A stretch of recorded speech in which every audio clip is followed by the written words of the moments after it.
Hey everyone, this is DC, and I'm sitting here with Eleonora from Breezy, and this is our first time, our first go live event for Arium space. So we're very excited. We're going to see how this goes. It's a little bit of a different go live because we're testing some stuff out. But yeah, this is our XCOPY space that we're showing on the stream, and yeah, let's talk about it. Hi, hello everyone. Hi, DC. This is finally happening. Can you move in the space to see how it's appearing inside? Yes, yes. Let's watch ourselves. Yeah, so this is we are very happy to present. Yeah, there we are. We are in the center on a cube. Yeah, so we are very happy to present to you this space after showing you all the sketches and the inspirations, the story. We shared the interview, we shared everything that we had. And finally, this is live. So I really hope that you like how it turned out, and you see, like some of you will recognize some sketches, but then we thought, of course, that the color black will do it. This is my curatorial text, and then on the left, of course, you have the video with the interview that you already watched with all the 24 questions that we asked XCOPY. But I really hope that you enjoyed this space. As you see, like, we also wanted to give the idea of water. This is why the floor is translucent, and it's like shiny like water, but of course black. And again, the space reminding of the shape of a whale, atmosphere that we really like for the vault and the whale community, and especially goes very well with XCOPY's art. What else to say? We have the possibility to screen, like, we are actually myself and DC, we are StreamYard, but you have the possibility of screening inside the space. Anyways, we just hope that you really like it. I think that the look of the show is amazing. If you get closer to the artworks that will start playing as a GIF, and if you get close, you will see the caption, and the last bit, so the history of the work and when it was acquired and entered the vault collection. All these little tricks that it's possible to play in Arium. I'm very happy about the space. Yeah, it turned out really amazing. I am getting an echo inside my headphones, but I think everyone can. I hear you well. Do you hear the DC? It's because you are inside Arium. It is because yeah. So if you leave Arium, so you don't hear yourself. If let me see, I'm gonna go ahead and you probably have to mute your computer.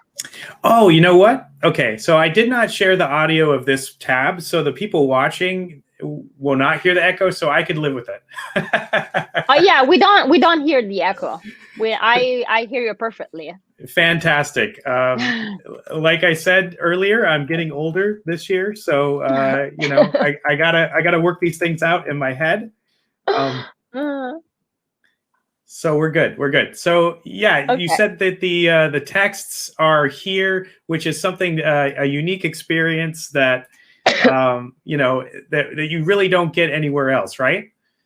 Yes, and it is connected directly to Super Rare. That means that you don't have to manually add the caption, but you insert the token ID. Yes, if you click on the work, you can see the original file, and then you click to the link to Super Rare, and you go to Super Rare. And to have this caption, you just put the token ID, and it pops up, like, it takes info from directly from Super Rare, which is pretty amazing.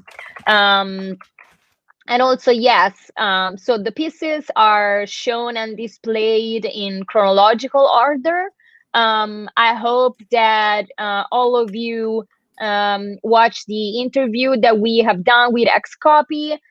There are 24 art pieces by XCOPY collected in the vault.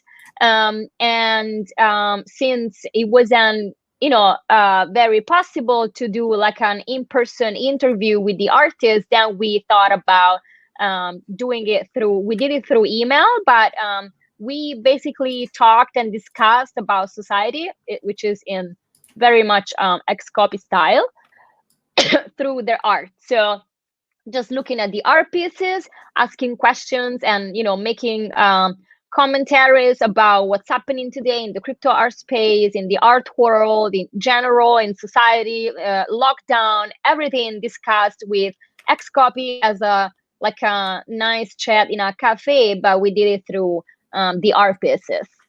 Yes, absolutely. So that's one of the fun things about this. We have created this experience where you could come in and you could see the questions that we asked, and it's optimized so you could see here that when I'm far away, it actually doesn't start playing the artwork until you get closer. Yes. And like Eleonora was saying, everything's in chronological order from when the first piece was created by XCOPY.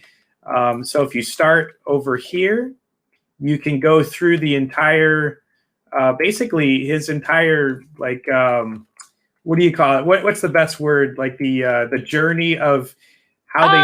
I will say that we kind of organized, because in the vault we have pieces from 2018. So I will really call it a sort of like a retrospective of XCOPY. Yes, that's it. That's a better word. It's like this. This retrospective of all the different art and how they changed their style a little bit as they went through, right? Yeah, they evolved in time, of course. I mean, it's not an evolution; it's a evolution with the time, right? Yeah. And so we were talking about, but for those who weren't there, we were talking about the style and the aesthetic, and how actually the meaning and the topics and everything that these art pieces talk about are actually related. I mean, they're very much paired with the aesthetic and the style that it's used. How? Because we said that really, like, XCOPY art is commentaries to life and to what's happening around. It's like commentary through the art. And so you are you find yourself in front of these very disturbing, almost like art. It's very inconvenient. It's really like your eyes get painful looking at it. But what I wrote on my curatorial text is it's almost like an addiction, right? Like, that it's wrong and like it's bad for you, but you can't stop doing it. So like you can't stop looking at it. So I think that it's a real power of such a punk spirit that's behind XCOPY's work. The fact that it's really like a hypnosis. And also, like, when artists make you feel uncomfortable, it means that they start the discussion in yourself. Like, so now you are uncomfortable, you're forced to listen. Now you have to look. And also, like, it's very interesting. Their art is very invasive. It doesn't wait for you to make the first move. It's very invasive art practice. And XCOPY, in one of the questions they were answering that, because I asked, like, how do you talk about, because many of the art pieces are like death themed or like dystopian themed, like how do you even treat these topics with this colorful and moving and in appearance like happy images or aesthetic? And the answer was that it is for like contrasting everyday problems through this art that almost makes you like forget about them. And also, like, we were talking about the glitch art and the fact of like searching the error, right? Like the aesthetic error, but which is it's like imperfection, which is really a metaphor of what is unexpected in life. And so this malfunction almost that like you see in the visual of their art, then again, like function, you're like there, but you cannot stop looking at that. But still, it's very strong art pieces, and I think that now more than ever is clear to me, especially like after analyzing for a whole month, going through all the art pieces for a whole month, and really like looking at every detail, and talking to XCOPY, like finally even more realize why they are so special. The style, the whole thing is so unique, that really is like cannot be imitated. So yeah, very, very special. Yeah, absolutely. And I think I understand it a little bit more now than I did before. I've spent a lot of time looking at their art recently, just like you. And it was, I have to say, it was very hard at first. And I think I like that you hit on that discomfort feeling that you get. But we're also talking about some big topics. We're talking about death. We're talking about how work makes you feel. We're talking about war. There's all kinds of different interesting topics that are uncomfortable, like you said. And when you said that's really how the art plays out, as the visual it's hard to look at, but it's also like you said, colorful and too. So it's almost like taking those hard topics and pushing them into something a little more colorful. It's hard to look at, but it's also this level of understanding on those things, right? Yeah. So it's a very deep piece of art, that it's a deep experience that I wasn't understanding before this whole thing. We started this whole thing, and now I have a better view of what it is, for like. It's just something I've never experienced with art. Like I haven't really taken that level and really analyzed it as much as we have in the past month.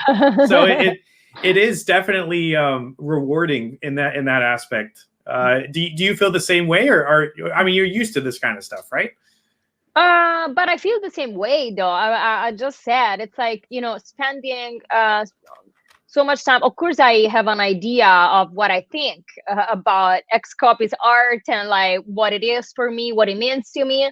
But then, like again, when you have at least a touch, like a contact, like a little connection with the creator, who even did an answer about. I mean, it wasn't a conversation like, oh, why you created this? Like, what tools did you use? Did you use this program, or like, what were you thinking about when you created this? No, it was more about let's pretend, like, let's trick them because they don't come to the interview, but let's talk about things. Let's say that we do it through the art. And so the contact with the creator, of course, implicitly and like subconsciously makes you understand so much more, even if they don't talk about their art pieces, which is the beauty of this, because otherwise we will always need like descriptions or things like that. But for instance, when I go to, I don't know, like to a place where art is displayed, my first rule is that I don't look at descriptions. I first look at the art and then I look at the description. It's a rule that I give myself, because otherwise I go to look at the description. So I guess what I want to say is that it wasn't even because like they described what they created, but it's that little, like energy, sparkle, and story that you can catch from creators' words, even if they're talking about something else. I probably was talking about the subway. That then in the end, like they, of course, they make your experience deeper and they let you understand so much more. So yes, I feel the same way. I didn't have the same understanding before talking to XCOPY, even if it was a conversation that wasn't even based about their art. It was just a use of the art to talk about things. Exactly. Yeah, exactly. And man, I'm so glad that we put this together, because there are certain aspects of the art that I just didn't catch. even by looking at it, creating videos about it. Look at what's going on here.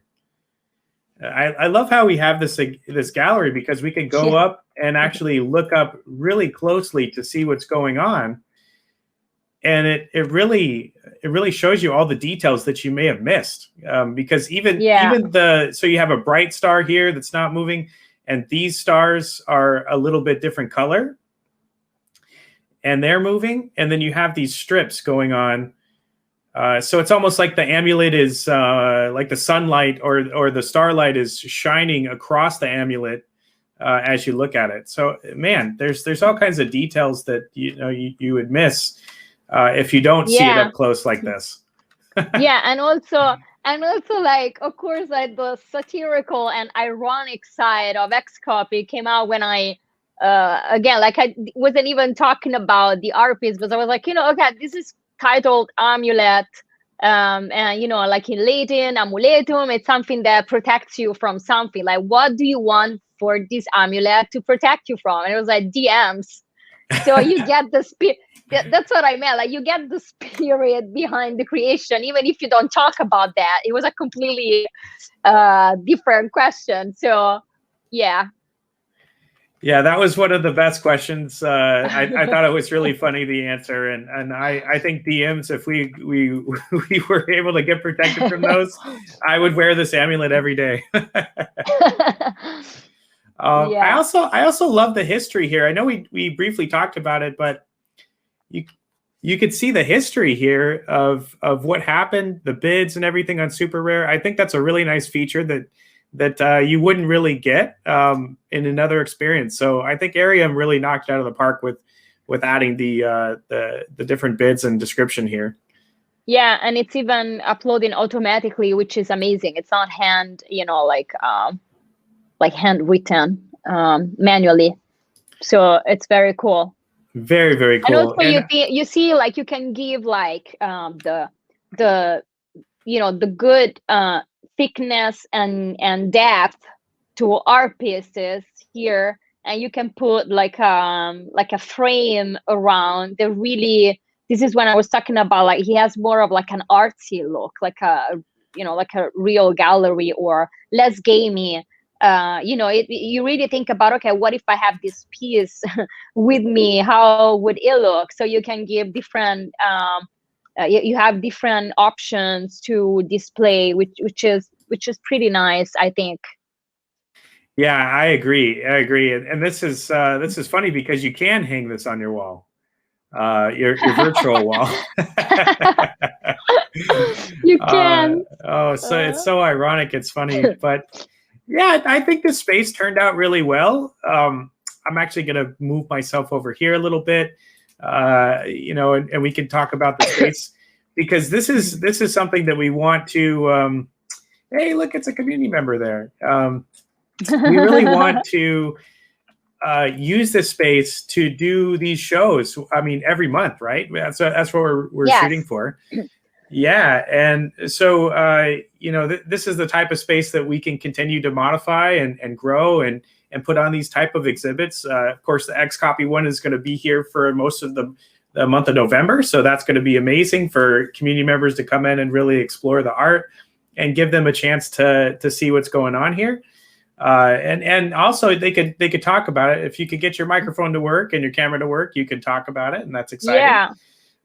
So yeah, this is the kind of space that we really love to show, and we did spend a lot of time and effort to try to get this thing going. So I hope everyone loves it. So please use it. Please use it. No, please use it. Really, this space is here for you. Now that you are using Arium and you get how it works, please, next time that you have to have, like, you want to have a Google Meet or a Zoom, come here instead, because it's the same. Only you are surrounded by all these XCOPY's art. It's like being, having a meeting in a museum or something, and you can discuss about art. And if you don't want to discuss about art, you still have the energy around, which is very different than having a meeting on a Zoom call. So really, like, the space is open. It's for the community. Come here, come to chat. If you have to call each other, don't call each other. Just send the link of Arium that you all have. Come here to chat. which is better. So you can even, see each other and walk together. And then me and DC will come inside very soon so we can actually talk, because now we are screening from outside the space. But please use it. Bring collectors, bring people, students, bring researchers, bring people who want to know about Web3 or the metaverse, or like virtual shows. Bring them here to have a tour, because it's possible to give tour. I constantly give tours in these spaces to people to let them understand what I'm talking about. Yeah, that's actually really cool that, because in this day and age, it's really hard to get together in real life right now. So having this type of virtual space to do the tours and everything, and get an art experience without leaving your house or being, getting yourself exposed to anything, I think that's really important right now. Yes. Now, I do have some questions for you, because this isn't your first time making a space like this, but is this your first time doing this type of experience with an artist where it's hard to interact, and it's creating these different things that are a little bit outside the box, I would say?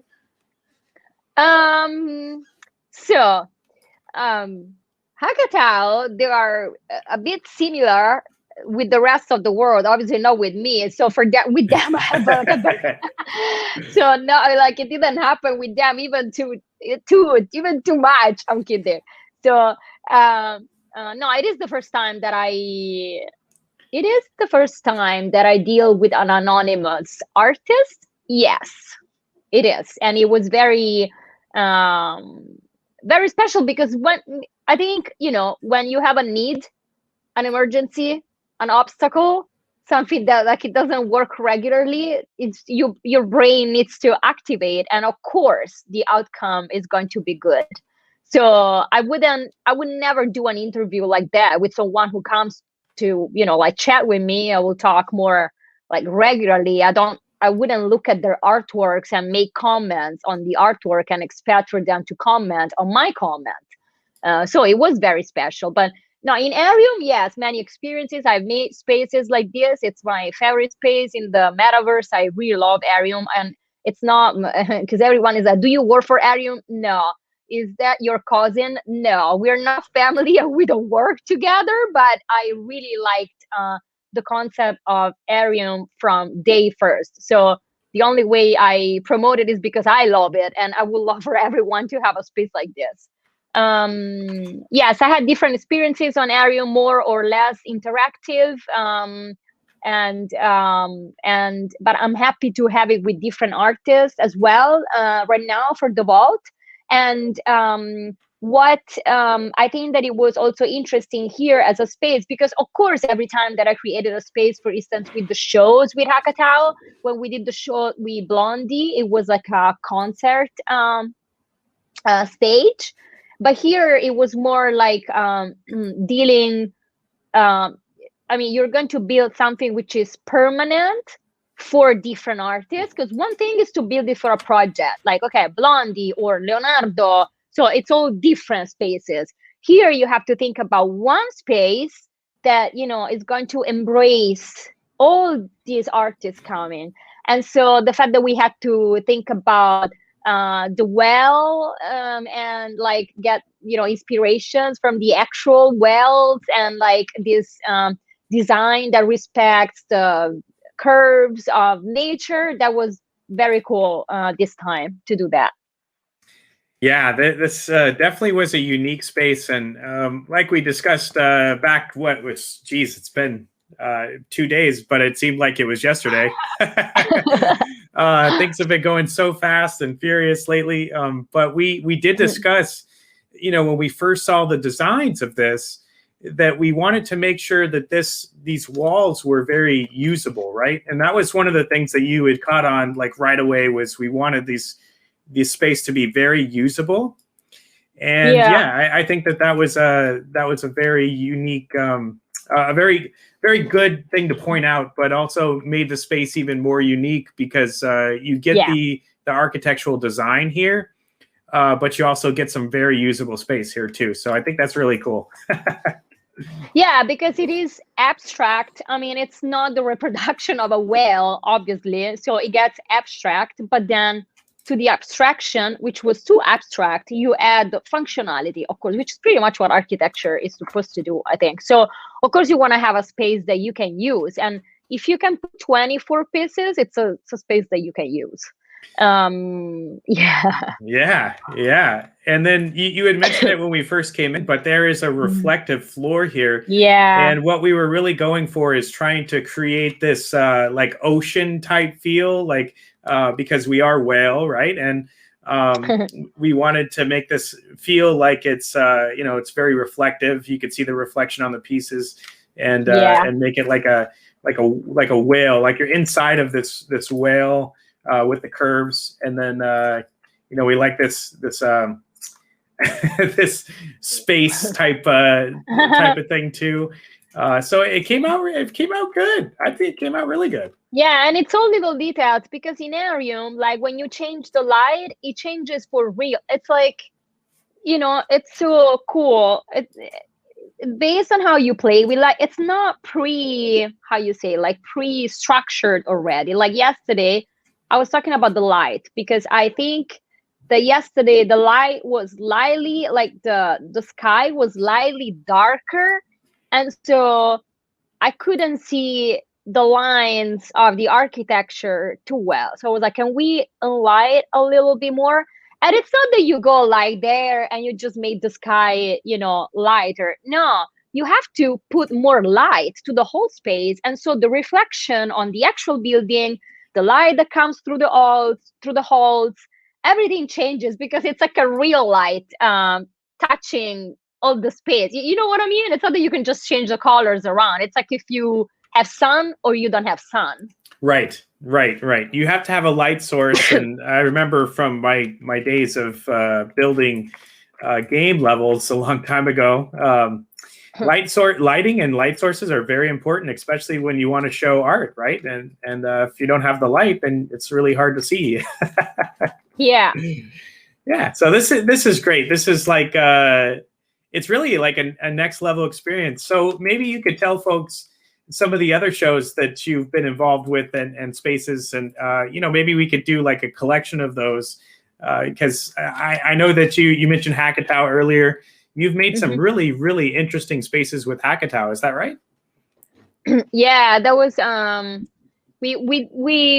so we had I think 4 shows on Arium. First one, very simple in the Arium basic space, let's say, but it was already so special. I remember that was me.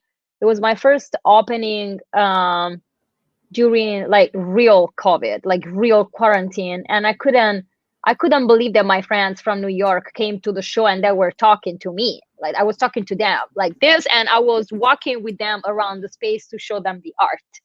But then Arium started to get architects to, that collaborate with, and so of course we created customized spaces. So the one that we did for Hackatow and Leonardo da Vinci with the head of a bear, that was very special because we also imported the 3D real, like the original 3D model of the head, and it was placed like in the center of the space, and it kind of like comes down to you, but it never feels fake. Like it doesn't look like it's like a video game. It feels like you are in a museum and there is a sculpture above your head.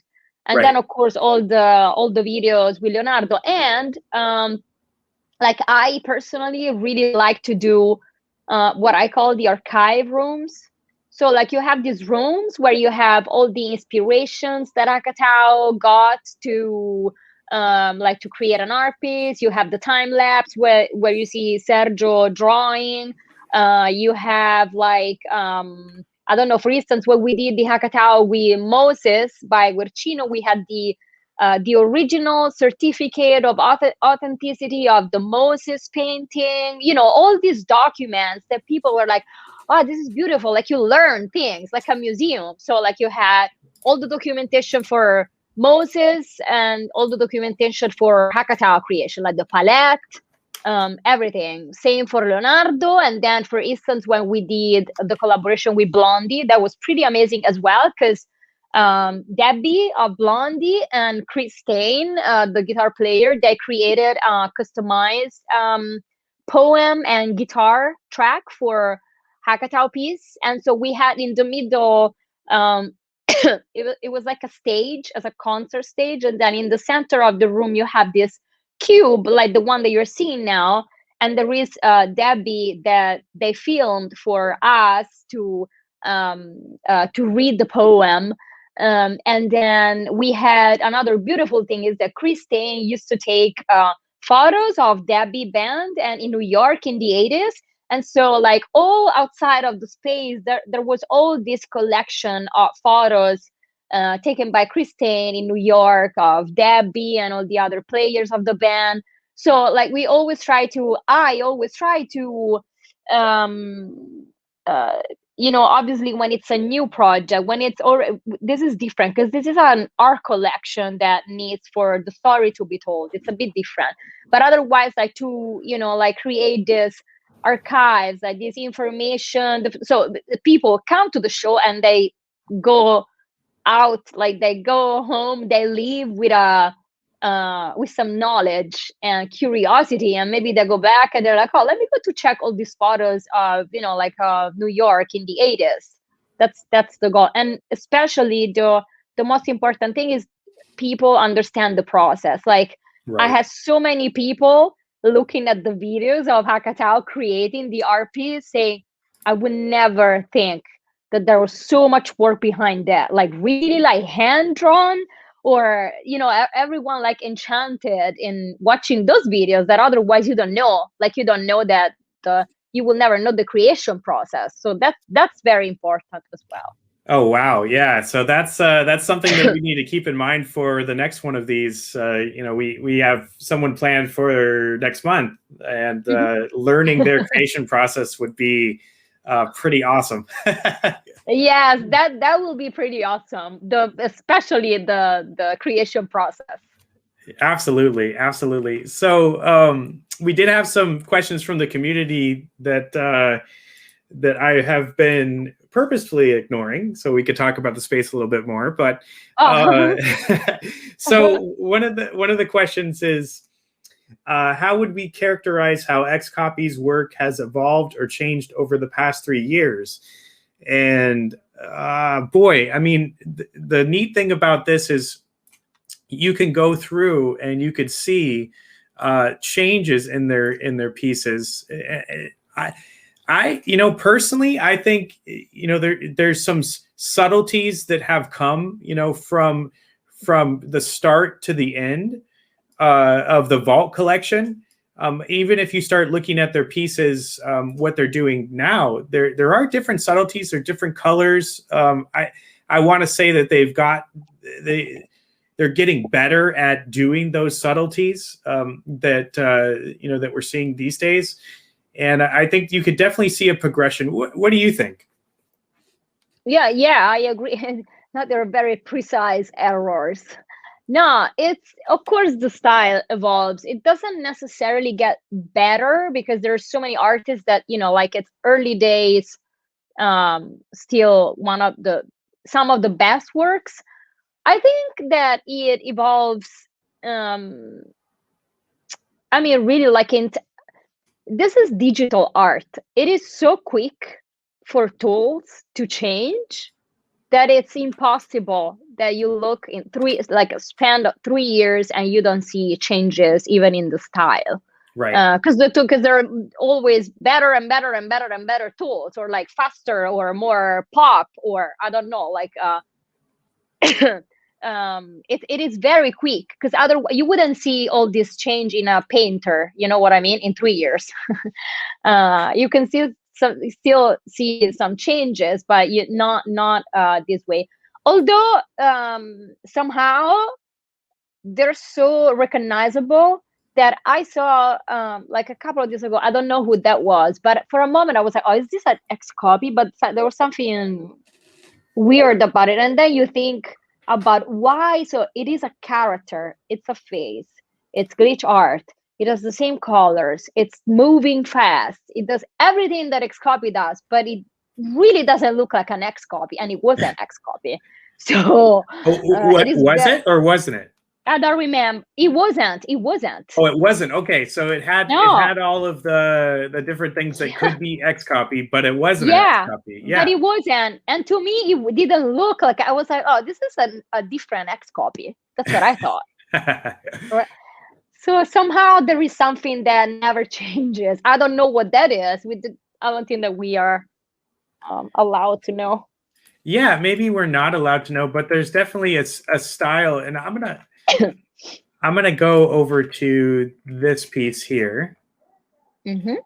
And so what I find, as you know, I've been scrolling through a bunch of these pieces, and what I find, you know, if we look at 10th floor ethics and we look at the different movement, so I feel like the imagination has come alive more, as you know, and like you said, it's hard to tell, you know, if someone's style is changing within, you know, a year and a half, but or if they're evolving. But you know, the involvements, I think, are they're subtle. They're the subtleties of where the glitches are, you know, Mm-hmm. versus, you know, he put together the let's just take a second to say, okay, it's in the tie, right?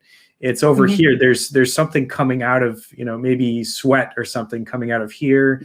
All these different fingers coming and going this way. So these are all layers, of course, if you start to think about how art works. And then he's taking taking the eraser and actually erasing some of the piece, this layer that he made, so you could see the background inside here. Now, if we look, you know, and analyze this piece, you know, the eyes moving, maybe there's like 7 or 8 animation frames that are going really fast in sequence. And then we go over very, very precise errors. Yes. Yeah. Now, it's funny because when you said very precise errors, that was just playing in the background, but it actually hit. Now, if you compare the two, so you could see that this is one of the earlier pieces here, and they don't have as much going on. Mm-hmm. But they took some of their style, so they started to erase here, letting the background really kind of protrude into this layer. But you can see the difference between how much has changed. You know, he's added more. He's evolving the art. You know, so I think, yeah, it's like become, you know, even a little more refined, I think is the word. You know, where there, because even this piece, you're not seeing as much, you know, hurting your eyes, but you do see this like they're holding back, right? And because they're holding back, you get more of a message sometimes. You know, I don't know. Oh yeah. And but also this piece really scared me because this is work from home. Yes. And if I did, and I was like, with a skeleton. I mean, he is dead and he's working from home, and it's like us this year. But it's from 2 years, and I was like, this could be a very made now, really, artwork. So, this but feels, as usual, our artists are always in the future, always are the only ones. I know this feels like my everyday, to be honest. Yeah, my everyday. And I love the color. So the color changes too. So I don't know. Have we?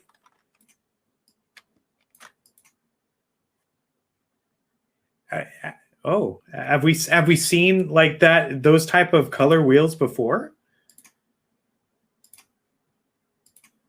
Uh-oh, I think, let's see. Oh, you're back.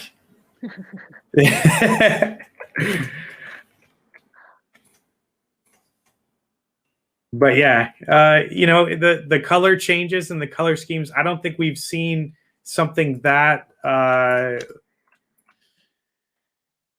something this condensed in one area from them yet. Yeah. Yeah. I like your style analysis. Yeah, I mean it's different because I'm thinking about when I make art, you know, and I'm thinking about what's going on in my head, you know, when I'm making, and I'm exploring different things because, you know, it's whatever I feel, you know, at the time, or what kind of mood I'm in, or how it takes shape. I just let things kind of take shape. But then I start getting a trend of what I want to do, kind of the same thing, you know. And when you look back at these two pieces here, they're very similar, and they're actually released, I think, on this. Is that right? The same day, a day after each other. If you look at, they're using the same colors almost, and you know, some of the similar animations here around the eyes, but a different message. Yeah. Yeah. So it's interesting to see how much they're the same, but they've just added these little nuances to their pieces, you know, going forward. So it's going to be interesting to see what they do in the next couple of years too.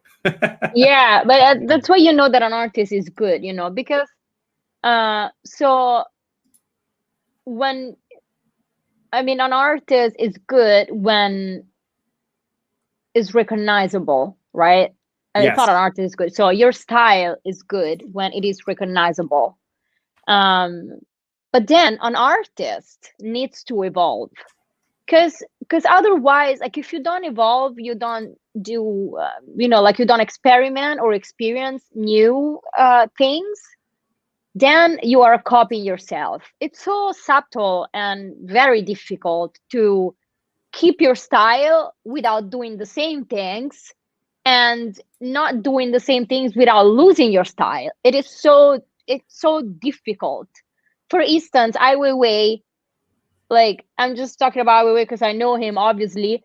So I don't know, like, he's someone who started with a protest piece about the earthquake in Sichuan, China, in 2008. That's why he got arrested, etc. In 2000, what was that, like 2019? So like 11 years later, is presenting a documentary at the Venice Film Biennale, which is about, it's called Human Flow, and it's about immigrants all over the world. I guess my point is, like, his art, like, he evolved a lot because it doesn't have to do anything with China. It's a completely different art, like, topic. It's a movie, and the other one was a physical art piece. It was a research about kids and stuff. But somehow, you know that it's Ai Weiwei. You know, for like 100%, even if you see his physical art pieces, you know that it's an installation by Ai Weiwei. How do you know? Because he's capable enough of evolving, doing different things, completely different things from each other, but you can understand that it's him. So I guess that's what's happening here as well. It is very difficult to keep your style and not repeating yourself. Very difficult, I think. Wow. Yeah, you're speaking to me now, because I think you're 100% spot on there. It is very hard to keep yourself. First of all, it's very hard to develop a style, to be honest. Yeah. Because if you're just starting out in art, you're just, you know, just messing around. Whatever you think is cool is, you know, something that other people might think is not cool. And, you know, but it's the level of having to keep consistent and express yourself, but also keep making something new, so you're not making the same thing over and over again, is very, very hard. And, you know, those of you who are artists can really resonate with that, because it is not something that's easy. And then you change your, and I always got the question when I was showing people my pieces that I was making, you know, a year ago, and people would say, well, what's your style? How, you know, what are you trying to go for? And I'm not even, to be honest, I wasn't even thinking about that. I was just trying to make things, and you know, things that I thought that were cool, but you know, and some of them worked out, some of them didn't, to be honest. And what I was seeing, you know, I show someone a piece and I would say, hey, this looks like, you know, just an example, this looks like a Ninja Turtle. And that wasn't what I was going for. When I first started it, it was like I took a picture of a piece of frost, and then I tried to make it, and then it looked like birds flapping around, you know. And so I started making a piece out of that, and then eventually it looked like a Ninja Turtle. I don't know why, but it did. Maybe the curves, but that's how it looked to me. And then, you know, of course, it was something completely different when it started. And then I said, okay, well, you know, people say, well, what's your style? It doesn't look like the other things you were making. And then I say, well, I don't know, you know. And so I think the first thing is to develop a style. And it really goes back to what you were saying, that you saw someone else's pieces. It really checked all the boxes. It had movement. It had glitch art. It had, you know, it was fast. And it looked a little bit like XCOPY, but it wasn't XCOPY. And so now, like, because XCOPY is so good at the craft, you could take this piece, like the amulet here, and say, okay, this doesn't look like, you know, exactly this one here. It doesn't look, but you know it's XCOPY. Yeah. You know, you get a sense of, hey, this is XCOPY because, you know, you just know. Because yes, yeah. Because yes. And how hard is that? Oh, that's so hard to develop that. And now I think they really have, and I think you know, it's really nice, and this is why we're focusing on them. You know, we have a lot of vault in the art, or I said that backwards. A lot of vault in the art. Also. Very. Let's see if anyone could decrypt that. But a lot of art in the vault, and and we want people to experience that, and that's why we created this. So yeah, I think it's kind of full circle. So that's neat.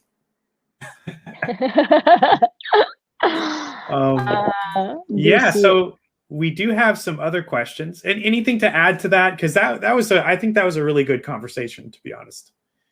No, I think we are good. Awesome.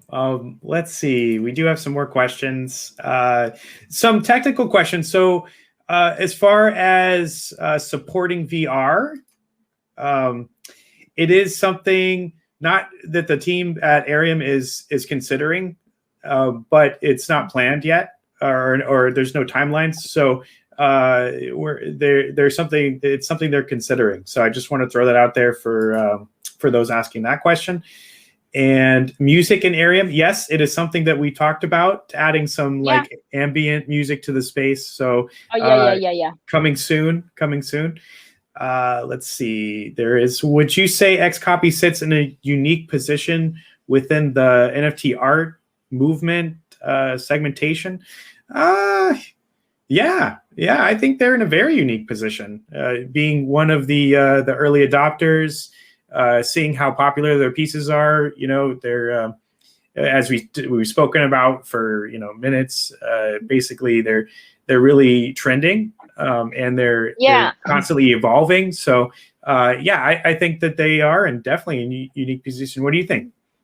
Yeah, but also because it's how to say, it's one of those artists from the crypto art space that at a certain point you even forget about the fact that they are, you know, like in the crypto art space. Who cares? It's so peculiar, it's so unique that this couldn't even be on the blockchain. Doesn't matter.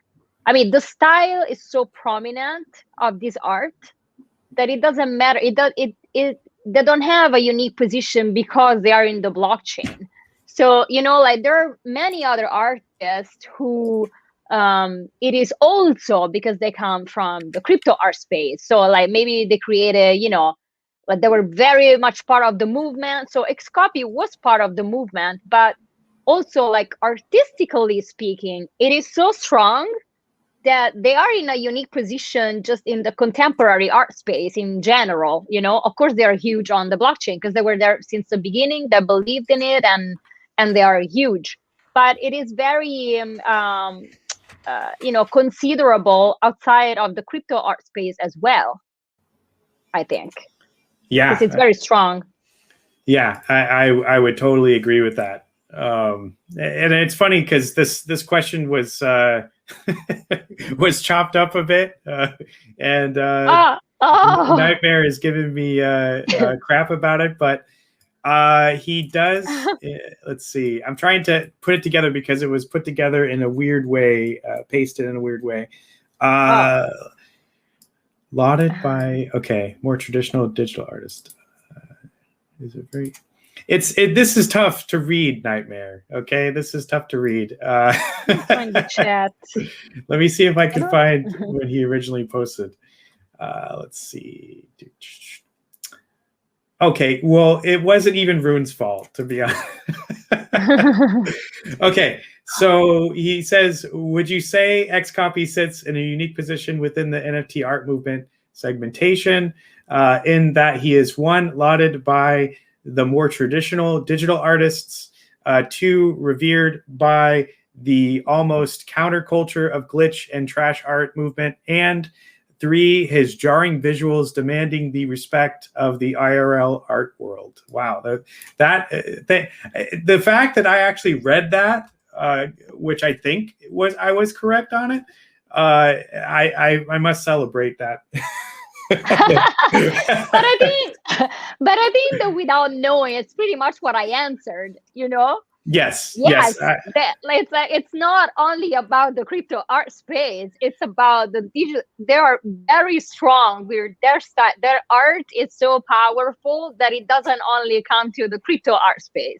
It's pretty much, I think, what he was saying, the question. Yes, I would agree. So in number three, like you said, it is demanding the RL world to take a look at it, especially with everything going on and how it's trending. And there is, I agree totally. The counterculture of glitch and what we call trash art is something that is always the topic that's interesting. I don't even know. This is more glitch. I don't know if I'd call it trash art. Trash, right? No, I don't think it's the same movement. I don't think it's the same movement, but it's similar in respect, maybe.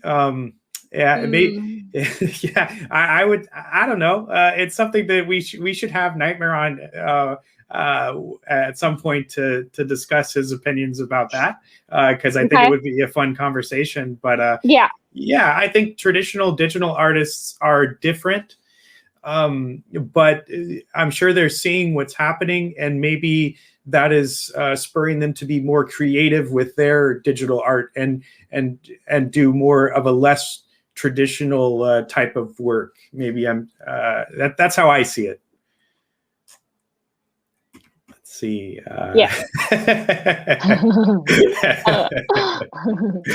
Oh, Nightmare. We should just have you join. It's so funny. Nightmare. Let's see. Do you have any rough numbers on the number of mints and typical? That is not saying it's trash art. Boy, this is a tough question. Do you have any rough numbers on number of mints and circulation of XCOPY? No, we don't. Where's the next thing? Okay. And the cadence of releases. No, I mean, what I would do in this question, so talking about the number of mints and the cadence of their releases, in this case, if you're looking at the vault and what we have, you can definitely go through and see the dates here, which is really nice. But yeah, I'm not sure. We don't have that kind of information. We didn't really dive into the number of releases that XCOPY has done total, or their cadence. We didn't really dive into that, but it's something that if that is of interest for our next artist, that's something that we could definitely take a look at for sure. Of course. Let's see. Another question: can you envision WhaleShark going hard collecting the modern iteration of a new artist that could be the next XCOPY? When it comes to WhaleShark, he definitely has his own way of collecting and an eye for things, and I think he's right a lot of, I would say that I believe he's right 95% of the time. I'm leaving the 5% because everyone could be wrong. But WhaleShark or the whale community, I would say, given that the things that we've done, so we had the Sotheby's auction where we and congratulations to Hackatow and also Pak and Brendan Dawes, but we did really well on that Sotheby's auction, and we plan on auctioning more in the future very soon. And so the idea of picking up half of the proceeds from that and buying more NFTs. So absolutely, I do envision WhaleShark and the whale community looking for the next new artist that could be the next XCOPY or with similar popularity. So yeah, I definitely envision that for sure. Yeah, because he has the vision. So if those who have the vision, they always have it. Yeah, absolutely. And I think that one of the things that we were thinking of is, as the art department grows at Whale, is really looking for and really seeking out the different artists entering, because there's so many artists out there, whether they be digital or traditional, that are starting to enter in the space. With NFTs, the popularity is just it just continues to grow at a very, very, very quick pace. So I think, finding that next artist, even if they're not artists, to be honest, and they're just thinking about becoming artists and, experimenting with NFTs. Yeah. I mean, do we really know XCOPY's history or how they became an artist? Or were they someone that just did, NFTs because just for fun? Did they make art as a hobby, when before COVID hit, and are they something that came from NFTs or that just appeared, or did they have experience in the art world before? We don't know, right? There is an interesting interview of XCOPY on Super Rare, which is recent. I believe they say that they started to do this on something like MySpace, probably. Okay. And so the files were very small, but you guys have to read it. I read it, of course, like a week ago or something. So they start, and it was like quick and strong to express their thoughts. I think that's what they said that they were doing. Until they heard about NFTs, and of course it makes total sense because it was pure digital already, and so now they can do it with the blockchain. But go to read the there's only one interview of XCOPY, I think, and it's on Super Rare, and it's very nice because he talks about the crypto art space, and he talks about how it started. Wow, that's cool. Yeah, that's definitely something that we definitely should read. Yeah. Well, awesome. Let's see if we can answer a few more questions. Let's see. We talked about music. We talked about Nightmare's crazy question here.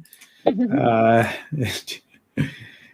of minutes. The maximum number of people that can be connected in the area. There's there could be quite a few. So I don't know if we've hit our caps, but yeah, there's what did we say, like over 200? Is that right? Yeah, I mean, it depends. It's they don't really have a limit, but they sometimes put a limit of 100 or 200. We had one time, so they make sure that it doesn't crash for some reasons. But the good thing about a space like Arium is that we always had many, people coming, but it's so dynamic that it's very difficult to have all the 200 people in the same point, like in the same room at one time. So it's too dynamic to crash. But otherwise, there's no limit. There's no limit. It's just in terms of like like it depends on what show you're doing. If you really want to be sure, then nothing happens, or yeah. But 200 is super safe. I think that it is like that. Yeah, so we need more community members to jump in. And we'll test it out. So yeah, I think it's good. I think we've covered. We took a look at the space. We've talked about the art. We've talked a little bit deeper. We've answered Nightmare's crazy questions. Yeah,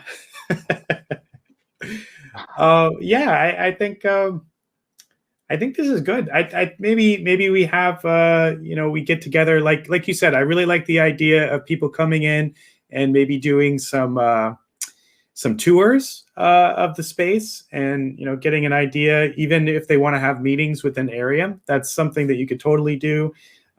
So yeah, I really want our community to go into this space, use it, get used to the art, talk to each other, talk about the art, and keep continuing to use it, because this is the kind of experience that we want to have together, and also and do every month with different artists. So definitely something that we want to do. Do we want to tell everybody about the next artist we're thinking about, or should we save that for more of a reveal later on? Maybe we can give some tips, as we did when WhaleShark was on the call. Oh, okay. Like each of us, you can say 2 and I can say 2, like some hints. Sorry. Okay. Okay. You start. Right. You want to start? You start. I think the next one's going to be pretty big. Is that good enough, Tim? This year, what a hint. Okay, it is animal. Okay, so it's an animal. Maybe they'll be flying into the space next month. Is that a good one?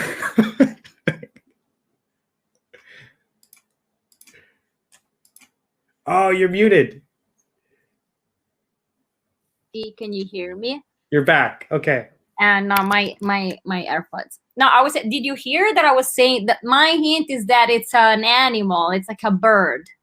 Oh, it's like a bird. Okay. My hint after that was because I didn't hear you say bird, but I said that they might be flying into the space next month. Okay. And now I got why you said it's very big. So these are good hints. So if you're paying attention, yeah, I think that you guys have enough. I think it's very big. It's very big, and it's gonna fly into space. That's right, a big bird and fly into the space. So if you could gather what we're talking about for next month, then yeah, definitely come check it out. And before we go, there's this great question: will this gallery always exist in some space, or does it get refreshed when you choose new artists? Yes. So great question. Is it possible to rent out this space for special events like a metaverse music show? Wow, there's so many good questions here. Yes, it will always exist. Okay, so this is a space that we will continue to modify, and it will get refreshed when we get a new artist. So that is something that we're talking about. Is it possible to rent out the gallery? So we haven't quite thought about that yet. But if you wanted to do an event surrounding the XCOPY exhibit, like a music show, that is something that we're very open to doing for sure. Yeah. I don't know if we would. Let's talk about this for a second. Will we modify the space to have the music show, like change the artwork. I'm not sure about that just yet, but it is something that we probably would consider in the future if it was, yeah, I mean, it's something that if it was proposed, like a community member proposed it, yeah, it's something that we would think about for sure. But a music show, yeah, for sure. Yeah, it's actually, I think that it's I think that somehow it will be very good if the community, uses the space, like to actually get a schedule and give to them to do things. Absolutely. Yeah, I would love that. So if you are thinking about having an event and you want to be, we could even have it. So your event would be centered here and you could have music and a music show. Yeah, I think that just let us know and we'll get this set up for you. And yeah, we could talk about all the details. So that's something great. Yeah, that's we'll advertise for that. I like it. Yeah, why not? The more the space is used by the community, the better it is. There are literally people who hosted their birthdays on Arium. Yeah, if Nightmare wants to host his birthday on Arium, I will definitely have him throw him a party, and then he could do some rapping and stuff. Maybe yeah, we could definitely, to answer his question, we could build additional wings. We could do a vault museum over time. Absolutely. So there's a lot we could do with this. It is our space to customize. Arium, the editor, is fantastic. So it's very easy to use. We actually have Cartoon Advisory and myself and possibly Rune and maybe some others that will jump in and start editing this in the near future. So we're excited about that. But yeah, this is our space. So I'm really glad that we were able to share it with everybody. Yes. Cool. And yeah, so we'll have to think about that, Eleonora, when Nightmare's birthday hits in the next couple months. We'll set up a show just for him. Okay, let's do that. All right. Yeah, I think this is great. So I guess thanks for everybody tuning in. Thanks for everyone coming to the show. We still have some viewers here, which is great. And yeah, we're gonna have more of these soon. So we're gonna see you next time. Thank you. I hope you enjoyed the show. All right, bye everybody. Bye.